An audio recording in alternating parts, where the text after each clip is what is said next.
नमस्कार. आपल्या सगळ्यांचे सोशल महाराष्ट्र न्यूज चॅनलमध्ये हार्दिक स्वागत. चला वळूया तर एका नवीन बातमीकडे. आजची बातमी. श्रीराम नवमी उत्सव समितीमार्फत भव्य भगवा बाईक रॅली तसेच आनंदोत्सवाचे आयोजन करण्यात आलेले आहे. तरी धुळे शहरातील तमाम हिंदू बांधवांनी व भगिनींनी आपले धर्म कर्तव्य समजून या कार्यक्रमात मोठ्या संख्येने उपस्थित राहावे असे आवाहन आमदार अनुप अग्रवाल यांनी केले आहे. जय श्रीराम. सर्वप्रथम रामनवमीच्या आपल्या सर्व धुळेकरांना हार्दिक शुभेच्छा देतो.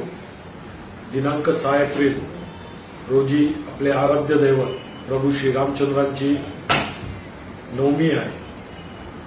तरी धुळेकर नागरिकांना नम्र विनंती करतो का प्रभू श्रीरामचंद्राची रामनवमी आपल्याला उत्साहात आणि जल्लोषात साजरी करायची.